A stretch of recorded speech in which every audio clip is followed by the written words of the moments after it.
नमस्कार दोस्तों, स्वागत है आप सभी का आपके अपने चैनल मूव ऑन स्टडी में। दोस्तों, आज मैं आप लोगों के सामने क्लास 12th का सेट नंबर 1 जियोग्राफी लेके आया हूँ, जो काफ़ी महत्वपूर्ण होने वाली है। उसके साथ पूरे 40 मार्क्स का मैं लेके आया हूँ और कुछ कुछ क्वेश्चन का मैं डिस्कशन करूँगा। तो चलिए, हो जाइए तैयार। और आप लोग का जो एग्ज़ाम है फर्स्ट टर्म का, शायद 7 जनवरी से स्टार्ट हो सकती है। तो आप लोग भी कंटिन्यू बने रहिए, क्योंकि आप लोग का एग्ज़ाम बहुत ही जल्दी स्टार्ट होने वाले हैं। तो चलिए, मैं स्टार्ट करता हूँ। फर्स्ट ऑफ ऑल क्वेश्चन क्या लिख रहा है फ्रेंड्स, निम्नलिखित में से कौन सामाजिक भूगोल का उपक्षेद नहीं है। यानी दोस्तों, इसमें सबसे पहले आप लोगों को पॉइंट्स देखिए, क्या लिखा है, सामाजिक भूगोल का उपक्षेत्र नहीं है। अर्थात समाज क्या होता है, जो हमें किसी चीज़ से जोड़ता है। देखिए, ध्यान दीजिएगा। पहले व्यवहारिक भूगोल। व्यवहारिक भूगोल के अंतर्गत जो हमें व्यवहार के अंतर्गत स्टडी करते हैं, तो समाज के अंदर तो हमें व्यवहार काफ़ी आवश्यक होते हैं। तो ये तो हो जाएगी दोस्तों सांस्कृतिक भूगोल। तो सांस्कृतिक भूगोल के अंतर्गत वो आती है जो हमें किसी चीज़ के सांस्कृतिक कार्यक्रम में काम आते हैं। जैसे हम लोग झारखंड है, आप लोग देखते होंगे झारखंड में बहुत सारे महिलाएं लोग या पुरुष लोग बरगद का पूजा करते हैं, वर वृक्ष का पूजा करते हैं। तो वे सब सारी हो गए सांस्कृतिक भूगोल से हो गए। अर्थात पेड़ पौधे का पूजा जो करती है, कर्मा करती है, सरहुल करती है, तो वो सब सारी आ जाएगी सरहुल सॉरी सांस्कृतिक भूगोल में। यानी वो भी सामाजिक भूगोल से संबंधित है। चिकित्सा भूगोल। चिकित्सा भूगोल का कहने का तात्पर्य दोस्तों, अगर देखिए हम लोग जड़ी बूटी मेडिसिन का अगर यूज करते हैं, तो वो सब आगे चिकित्सा भूगोल के अंतर्गत आती है। अगर हम लोग जड़ी बूटी किसी भी चीज़ का अगर यूज करते हैं, दवा के लिए यूज करते हैं, तो वह चिकित्सा के क्षेत्र में होता है ना, तो वो भी अर्थात इसमें तीनों काम आ चुका है। तो अर्थ आप देखिए, सैन्य भूगोल। सैन्य भूगोल का इसमें उपयोग नहीं होता। तो यानी कि दोस्तों, अगर इसका राइट आंसर देखा जाए, अगर राइट आंसर का देखा जाए ऑप्शन के अकॉर्डिंग, तो सैन्य भूगोल होगा। यानी कि फ्रेंड्स, इसका जो राइट आंसर होगा सैन्य भूगोल। सैन्य भूगोल सामाजिक उपभोग का उपक्षेत्र नहीं है, बाकी तीनों है। चलिए नेक्स्ट क्वेश्चन क्या लिख रहा है फ्रेंड्स, इनमें से कौन राजनीतिक भूगोल का उपक्षेत्र है। राजनीतिक भूगोल का उपक्षेत्र है, तो देखिए ऑप्शन के अकॉर्डिंग चलता हूँ। देखिए पहला क्या बोल रहा है, निर्वाचन भूगोल। तो निर्वाचन भूगोल दोस्तों, वो आपका राजनीतिक भूगोल का उपक्षेत्र होगा। क्योंकि देखिए, निर्वाचन यानी होता है चुनना, और किसी भी चीज़ का हम लोग जो चयन करते हैं वह निर्वाचन भूगोल के अंतर्गत ही करते हैं, और वह राजनीतिक भूगोल के अंतर्गत आती है। इसका राइट आंसर निर्वाचन भूगोल हो गई। ठीक है, अब बात रही क्या लिख रहे हैं, पर्यटन भूगोल। पर्यटन भूगोल का अर्थ ये होता है दोस्तों, जैसे कि हम लोग कहीं घूमने जाते हैं, किसी भी झील झरने तालाब, मान लीजिए कि हम लोग झारखंड में किसी जगह पे जाते हैं, बंदरगाह पे आते हैं, जलप्रपात पे आते हैं, तो ये सब हो गए पर्यटन। जैसे झारखंड में एक बहुत सारे बंदरगाह हैं, आपके जलप्रपात हैं, हुंडू जलप्रपात हैं, फिर आपका वृंदावन जलप्रपात है, ये सब सारे हो जाएंगे पर्यटन भूगोल है। और भौतिक भूगोल, भौतिक यानी फिजिकल भूगोल के अंतर्गत आती है। ठीक है, चिकित्सा भूगोल के बारे में बता ही दिया था। तो राजनीतिक भूगोल का जो उपक्षेत्र होगा दोस्तों, निर्वाचन भूगोल होगा। क्लियर है। और पर्यटन दिवस जो मनाया था, याद रखिएगा 27 सितंबर को मनाया था, ये आप लोग याद रख सकते हैं। ठीक है, नेक्स्ट, इनमें कौन आर्थिक भूगोल का उपक्षेत्र नहीं है। तो आर्थिक भूगोल का उपक्षेत्र नहीं है। देखिए, आर्थिक का अर्थ ये होता है, ये फ्रेंड्स, आर्थिक अर्थ ये होता है जिससे आप लोग वे भूगोल का वे शास्त्र जिसके अंतर्गत आप लोग अपने आर्थिक कंडीशन को, अर्थात इकोनॉमिकल कंडीशन को उससे बेटर करते हैं। अब देखिए, पहला बोला संसाधन भूगोल। संसाधन भूगोल के अंतर्गत तो कोई संसाधन भूगोल का प्रयोग से हम लोग अपने जीवन को आगे बढ़ाते हैं।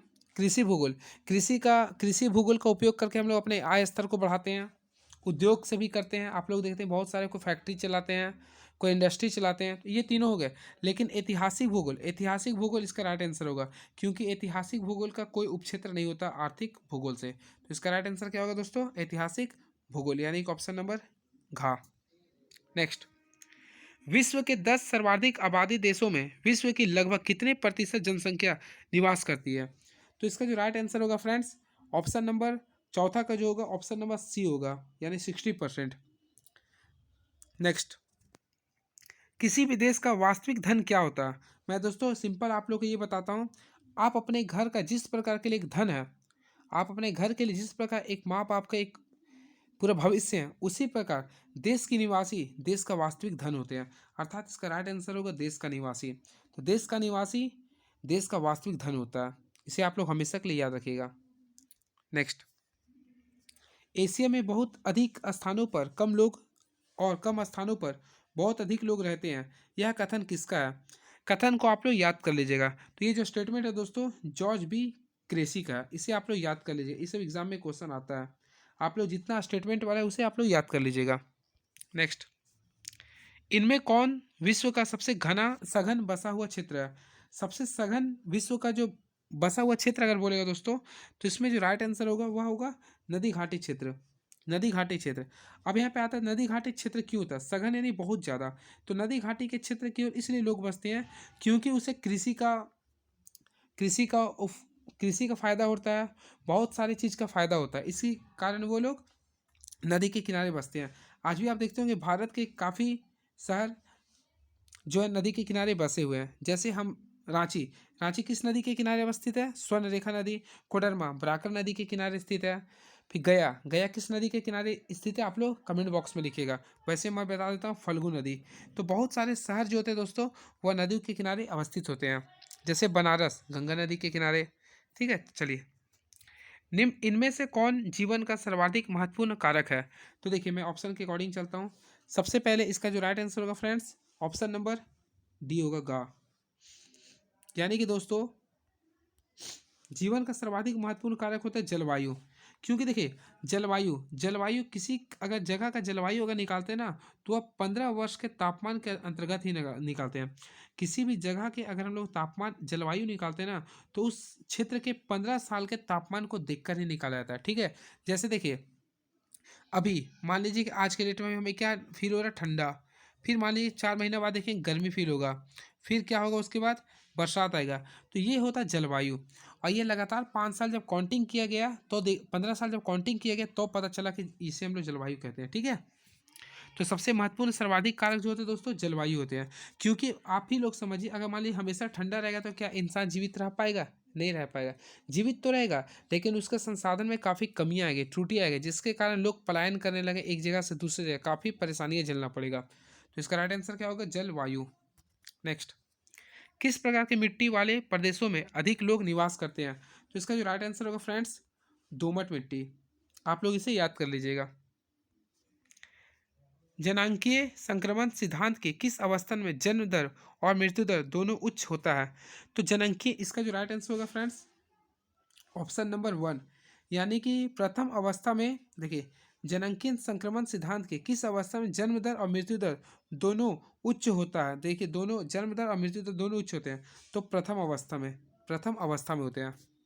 नेक्स्ट, विकसित राष्ट्र सामान्यतः जनांकीय संक्रमण के किस अवस्था में होते हैं?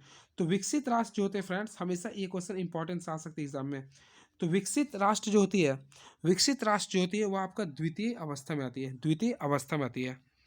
अब इससे पहले मैं आप लोग को प्रथम अवस्था द्वितीय अवस्था आप लोग जानते होंगे, उसी के अकॉर्डिंग बता रहा हूँ। ठीक है, चलिए नेक्स्ट, प्रति हजार पुरुषों पर स्त्रियों की संख्या को क्या कहते हैं? देखिए प्रति हजार पुरुषों, देखिए यानी कि पुरुषों की संख्या, देखिए प्रति हजार पुरुषों पर क्या दिख रहा है फ्रेंड्स? प्रति हजार पुरुषों पर स्त्रियों की संख्या को क्या कहते हैं? तो जब भी ऐसा क्वेश्चन आता है पुरुषों की संख्या पर अगर स्त्रियों की संख्या अगर बोलेंगे ना, तो इसे हम लोग बोलते हैं लिंगानुपात। क्या कहते हैं फ्रेंड्स? लिंगानुपात। देखिए 1,000 पुरुष पर मान लीजिए कि हम लोग झारखंड से बिलोंग करते हैं, 1,000 झारखंड पुरुष पर मान लीजिए कि 915 महिला आती है, तो झारखंड का जो लिंगानुपात होगा 915 हो गए। ठीक है, वैसे भारत का लिंगानुपात 947 है, इसे याद रखिएगा। ठीक है, अब मैं बता देता हूँ भारत का सबसे ज़्यादा लिंगानुपात किस जगह की होती है। तो भारत का जो सबसे ज़्यादा लिंगानुपात है वह केरल का है, यानी कि हाइस्ट जो होता है दोस्तों वह केरल का है। केरल का लिंगानुपात सबसे ज़्यादा है। और सबसे कम अगर बोलेंगे ना तो हरियाणा का होता है। सबसे कम होता है फ्रेंड्स हरियाणा का होता है। इसीलिए इसीलिए हरियाणा के पानीपत से नरेंद्र मोदी ने 22 मई 2016 से बेटी बचाओ बेटी पढ़ाओ कार्यक्रम योजना स्टार्ट किए थे। ठीक है, इसे याद कर सकते हैं आप लोग, एक एक्स्ट्रा फैक्ट्स में बता दिया हूँ। नेक्स्ट, इनमें कौन गुणात्मक परिवर्तन है जो मूल्य सापेक्ष होता है? तो गुणात्मक परिवर्तन जो होते हैं ना इसमें दोस्तों जो मूल्य के सापेक्ष होते हैं, देखिए वृद्धि और विकास दोनों होगा, अर्थात इसका आंसर होगा गा। नेक्स्ट, किस देश का जीवन प्रत्याशा सर्वाधिक है? तो जीवन प्रत्याशा जो सबसे ज्यादा अधिक है दोस्तों जापान का होता है। किसका होता है? जापान का। नेक्स्ट क्वेश्चन की ओर मैं बढ़ रहा हूँ, देखिएगा आप लोग। आवाज में काफी प्रॉब्लम हो रही फ्रेंड्स, इसलिए क्षमा मांगते हैं। नेक्स्ट, मानव विकास की आधारभूत आवश्यकता उपागम को मूल रूप से किस संगठन ने प्रस्तावित किया? तो इसका जो राइट आंसर होगा फ्रेंड्स मानव श्रम संगठन, जिसे हम लोग ILO बोलते हैं। ILO अर्थात जितने भी देखिए मानव विकास जो होते हैं यानी इंटरनेशनल लेबर ऑर्गेनाइजेशन, अब इसका जो हेड क्वार्टर है दोस्तों जिनेवा होता है, इससे भी आप लोग याद कर सकते हैं। ठीक है, यानी मानव विकास के आधारभूत आवश्यकता उपागम का मूल रूप से जो संगठन होते हैं ना, वह अंतर्राष्ट्रीय श्रम संगठन के तहत होते हैं। और यूनेस्को का हेडक्वार्टर कहाँ है दोस्तों? पेरिस है, पेरिस। ठीक है, और इसकी स्थापना कब हुआ था? इसे याद कीजिए, 1945 में किया गया था यूनेस्को का स्थापना। ठीक है, अब विश्व स्वास्थ्य संगठन इससे हम लोग बोलते हैं WHO। तो WHO का जो स्थापना हुआ था फ्रेंड्स, मैं लिख देता हूँ डेट के साथ, 7 अप्रैल 1948 को हुआ था। 7 अप्रैल 1948 को हुआ था, यानी 48 को। इसी वजह से 7 अप्रैल को भारत में हेल्थ दिवस मनाते हैं, वर्ल्ड हेल्थ डे मनाते हैं। ठीक है, नेक्स्ट, अंतर्राष्ट्रीय मौद्रिक संगठन, इसे हम लोग बोलते हैं IMF, इंटरनेशनल मॉनिटरी फंड। ठीक है दोस्तों, चलिए नेक्स्ट, इनमें से किस देश का मानव विकास सूचकांक भारत से ऊंचा है? देखिए यहाँ से ये क्वेश्चन आप लोग का आएगा, मानव विकास सूचकांक आएगा। इसका राइट आंसर वैसे श्रीलंका याद कर लीजिए, लेकिन मैं आप लोग को बताता हूँ ये मानव विकास सूचकांक होता क्या। देखिए, इसे हम लोग बोलते हैं, इंग्लिश में दोस्तों बोलते हैं ह्यूमन डेवलपमेंट इंडेक्स, HDI से बोलते हैं। ये जो होता है इसे जारी करता है UNDP, हमेशा याद रखिएगा, यानी कि मानव विकास सूचकांक को UNDP जारी करता है। अब यह जो है ना 1990 से जारी किया जा रहा है, 1990 से UNDP जारी कर रहा है। और इसमें भारत का जो रैंक है दोस्तों 131 है। कितना दोस्तों? 131 है। और कब की है? 2020 की। तो जो 2020 की जो रैंक थी इसमें 131 थी। अब इसमें 3 चीज़ को देखा जाता है, यानी कि मानव विकास सूचकांक में 3 चीज़ को स्तर को देखा जाता है। मैं वो बता देता हूँ, देखिएगा, तीनों चीज़ आप लोग याद कर लीजिए, काफ़ी महत्वपूर्ण होने वाली है। पहला होता है दोस्तों हेल्थ, हेल्थ यानी क्या होता है आप लोग जानते हैं, स्वास्थ्य होता है। दूसरा देखा था एजुकेशन, और तीसरा देखा था पर कैपिटा इनकम, यानी प्रति व्यक्ति आय। इस टाइप से किसी देश का मानव विकास सूचकांक को निकाला जाता है। ये हमेशा के लिए याद कर लीजिए, ये क्वेश्चन फिक्स है। और इसका राइट आंसर था श्रीलंका। ठीक है, नेक्स्ट, किस क्षेत्र में कार्यकलाप करने वाले लोग लाल कॉलर श्रमिक कहलाते हैं? तो देखिए, लाल कॉलर श्रमिक जो कहलाते हैं, आपको किस क्षेत्र के लोग कहलाते हैं? वह हो गए, देखिए मैं ध्यान से बता रहा हूँ, इसका राइट आंसर होगा B, द्वितीय क्षेत्रक वाले लोग होते हैं। ठीक है, अब ऐसे आप लोगों को पता होगा इकोनॉमिक्स के क्षेत्र में प्राथमिक क्षेत्र, द्वितीय क्षेत्र और तृतीय क्षेत्र। तो द्वितीय क्षेत्र, देखिए ध्यान दीजिएगा, द्वितीय क्षेत्रक में फ्रेंड्स हमेशा याद रखिएगा, द्वितीय क्षेत्रक में आपका आते हैं फैक्ट्री हो गया या उद्योग हो गया, ये सब आपका हमेशा आएंगे। उद्योग भी लिख देता हूँ, ठीक है, या विनिर्माण लिख देता हूँ मैं, काफ़ी कन्फ्यूजन ना हो। विनिर्माण, ये सब जितना आते हैं, विनिर्माण हो गया, उद्योग हो गया, फैक्ट्री हो गया, ये सब आपका द्वितीय क्षेत्रक में आते हैं। और तृतीय क्षेत्रक में आता है सेवा, जैसे रेल हो गया, टेलीफोन हो गया, टेलीविज़न हो गया, ये सब आपका तृतीय क्षेत्रक में आते हैं। अब प्रथम में हो गया पशुपालन, कृषि हो गया, डेयरी हो गया। चलिए नेक्स्ट, निम्न मानव के कौन सी आर्थिक क्रियाएं प्राचीनतम है? तो देखिए आप लोग सोच रहे होंगे कृषि, लेकिन दोस्तों याद रखिए कृषि इसका राइट आंसर नहीं है। इसका राइट आंसर जो होगा वह होगा भोजन संग्रहण और आखेट। देखिए मानव का जो जीवन स्टार्ट हुआ था, मानव का जब जीवन स्टार्ट हुआ था पूरा पाषाण काल से, तो उसका भोजन संग्रह अर्थात शिकार करते थे, भोजन संग्रहण के लिए वो शिकार करते थे। आखेट का अर्थ ही होता है शिकारी करना। देखिए आखेट का अर्थ मैं लिख देता हूँ शिकार करना। तो उस समय जो मनुष्य जो होते थे, एक तो बंदर के रूप में जन्म लिए थे, अफ्रीका से आए थे, और उसका जो रूप था वह आखेट का कार्य करता था, शिकार करते थे और शिकार के माध्यम से भोजन को संग्रहण करते थे। तो सबसे पुराना जो रूल है तो वह भोजन संग्रहण और आखेट होगा। नेक्स्ट, जर्मनी में आधुनिक भूगोल के किस विचारधारा का विकास हुआ है? तो देखिए जर्मनी में जो होगा ना दोस्तों 19 का राइट आंसर होगा प्रकृतिवाद भी होगा, नियतिवाद भी होगा, निश्चयवादी, यानी कि सभी। क्या लिख रहा? अर्ध कुंडे के लेखक कौन है? इसे आप लोग याद कर लीजिएगा, क्योंकि ये राइटिंग स्किच का नहीं है। तो इसका जो राइट आंसर होगा दोस्तों कार्ल रिटर होता है, कार्ल रिटर होगा। इसे आप लोग याद कर लीजिए लेखक का नाम। ठीक है, हिस्ट्री में भी आएगा, इसमें भी आएगा, इसे याद कर लीजिएगा। नेक्स्ट, संभववाद शब्द का प्रयोग सर्वप्रथम किसके द्वारा किया गया था? संभववाद शब्द का प्रयोग सर्वप्रथम किसके द्वारा किया गया था? तो देखिए संभववाद शब्द का प्रयोग सबसे पहले जो किया गया था फिब्रे के द्वारा किया गया था। किसके द्वारा किया गया था दोस्तों? फिब्रे द्वारा किया गया था।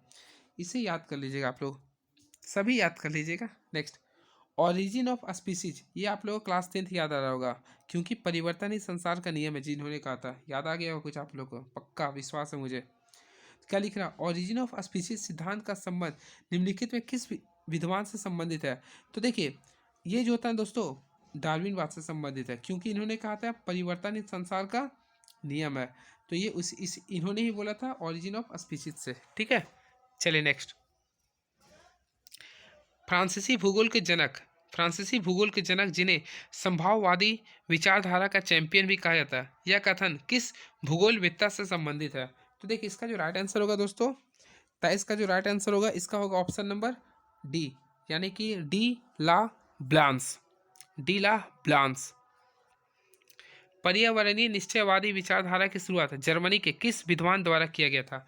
ये सब आप लोगों को याद करना पड़ेगा।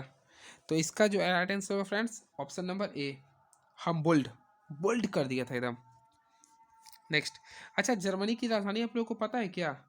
जर्मनी की राजधानी होती है दोस्तों बर्लिन, क्योंकि इसका आप लोग इंग्लिश में स्टोरी एक पढ़े होंगे, इसलिए मैं आप लोग को बता दिया हूँ। एक स्टोरी था फ्रेंच, जो जो पहला चैप्टर में होगा इस द लास्ट लेसन, वो जर्मनी से स्टार्ट होता है बर्लिन का, इसलिए मैं बता देता हूँ। अब बर्लिन जो है ना वो स्प्री नदी के किनारे अवस्थित है, इसलिए मैं इस चीज़ का डिस्कशन कर दिया हूँ। ठीक है, नेक्स्ट, जियोग्राफिया नेचुरिस का लेखक कौन है? तो देखिए इसका जो राइट आंसर होगा दोस्तों जियोग्राफिया, क्या लिखा, जियोग्राफिया नेचुरलिस। तो इसका जो राइट आंसर होगा दोस्तों कार्ल लेटर होगा, कार्ल रिटर। आधुनिक भूगोल के संस्थापक किसे कहा जाता है? तो आधुनिक भूगोल के जो संस्थापक कहते हैं दोस्तों उसे बोलते हैं हर बोल्ट को, हर हम बोल्ट को। नेक्स्ट, पर्यावरणीय निश्चयवादी विचारधारा के समर्थन विद्वान एलेन सिंपल किस देश के थे? तो ये सब तो आप लोग को याद करना पड़ेगा, काफ़ी टफ में भी लग रही है। तो इसकी ये थे संयुक्त राष्ट्र अमेरिका के। ठीक है दोस्तों, नेक्स्ट, ज्योग्राफिया पुस्तक जिसे भूगोल का वेद भी कहा जाता है के लेखक कौन है? तो इसका जो राइट आंसर होगा दोस्तों ऑप्शन नंबर ए, इरेटा अस्थनीज थे, और इन्हें ज्योग्राफी का पिता भी कहा जाता है। नेक्स्ट, विश्व की कुल जनसंख्या का कितना प्रतिशत भाग भारत में है? तो इसका जो राइट आंसर होगा दोस्तों 17.5, 17.5। आइए जो ना जनगणना आप लोग का 2011 के अकॉर्डिंग बता रही है, जनगणना 2011 के अकॉर्डिंग मैं बता रहा हूँ ये, यानी कि 17.5। ठीक है, इससे आप लोग याद रख लीजिएगा। अब फर्स्ट नाम पे चमगादड़ चीन देश। ठीक है, नेक्स्ट, सबसे कम जनसंख्या निम्नलिखित में किस महाद्वीप में स्थित है? तो सबसे कम जनसंख्या जो होता है ना, वैसे तो अंटार्कटिका पे होता है ना, लेकिन ऑप्शन के अकॉर्डिंग दक्षिण अमेरिका में होता है। दक्षिण अमेरिका में सबसे कम जनसंख्या है। और सबसे ज़्यादा अगर बोलती है ना, अगर सबसे ज़्यादा बोलती है तो अपना एशिया महाद्वीप में सबसे ज़्यादा जनसंख्या है। क्यों है? क्योंकि यहाँ पे भारत और चीन दोनों देश है। ठीक है, नेक्स्ट, अफ्रीका महाद्वीप में सबसे अधिक जनसंख्या वाला देश कौन है? तो देखिए अफ्रीका महाद्वीप में सबसे अधिक जनसंख्या वाला जो देश है वह नाइजीरिया है। और क्षेत्रफल वाला अगर बोलता है तो अल्जीरिया होता है। अगर क्षेत्रफल बोलता है तो अल्जीरिया को याद कर लिए क्षेत्रफल में, और ये हो गया जनसंख्या में, जनसंख्या ये हो गया, क्षेत्रफल में अल्जीरिया, याद कर लीजिएगा। ठीक है, दो कंसेप्ट बता दिया। अब बात रहे देखिए सूडान, तो दक्षिण सूडान एक देश है जिसकी राजधानी क्या है, खर्तूम है। ठीक है, तो वो आपका जो है ना, यानी कि यूएनओ का एक अंतिम देश है, यानी कि 193वां नंबर देश था दक्षिण सूडान। और दक्षिण अफ्रीका के 3 राजधानी है, केप टाउन है, ब्रिस्बेन है, और आप लोग खुद कमेंट बॉक्स में लिखिएगा। वैसे ऐसे पीएससी याद कर लीजिए ना, केप टाउन हो गया, प्रिटोरिया हो गया। नेक्स्ट, केनिया की राजधानी क्या होती है दोस्तों, नैरोबी। विश्व जलवायु के कारण, ध्यान दीजिए, विश्व जलवायु के कारण निम्नलिखित में से सबसे विरल जनसंख्या वाला प्रदेश कौन है? तो देखिए इसका काफ़ी अच्छा आंसर होगा। तो इसका जो राइट आंसर होगा दोस्तों घ, विश्वतीय क्षेत्र।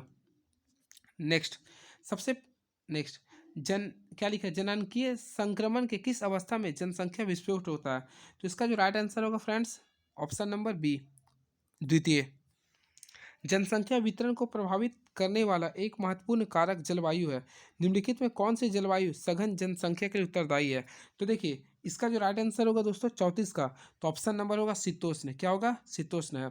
मैं कंसेप्ट बता देता हूँ, आप लोगों को काफ़ी महत्वपूर्ण ये यूज होगा। देखिए सबसे पहले देखिए इस प्रकार हमारा देश है ये, देखिएगा ध्यान से, कंसेप्ट में बता रहा हूँ। देखिए पूरा विश्व ये ग्लोब के है, यहाँ पे 0 डिग्री होता है विषुवत रेखा, 23.5 डिग्री पे क्या दोस्तों, 23.5 डिग्री पे होता है आपका कर्क रेखा नॉर्थ में, और 23.5 डिग्री आपका साउथ में जो होती है ना उसमें होती है मकर रेखा। अब देखिए ध्यान दीजिएगा, साउथ यानी कि कर्क रेखा और मकर रेखा के बीच जितने आपका जो तापमान होता है इसी हम लोग बोलते हैं कटिबंध। क्या बोलते हैं? कटिबंध। और इसे ही बोलते हैं, इसी के भाग को हम बोलते हैं उष्ण कटिबंध। ठीक है, इसे आप लोग याद कर लीजिएगा। और यहाँ पे हमेशा गर्मी रहती है, इसलिए हम लोग बोलते हैं उष्ण कटिबंध। ठीक है, बाकी ऊपर और नीचे ठंड होती है। नेक्स्ट, शीतोष्ण कटिबंध इसके ऊपर हो जाती थी दोस्तों। ठीक है, जननांगीय संक्रमण की प्रथम अवस्था की प्रमुख विशेषता की पहचान नीचे दिए गए विकल्प से करें।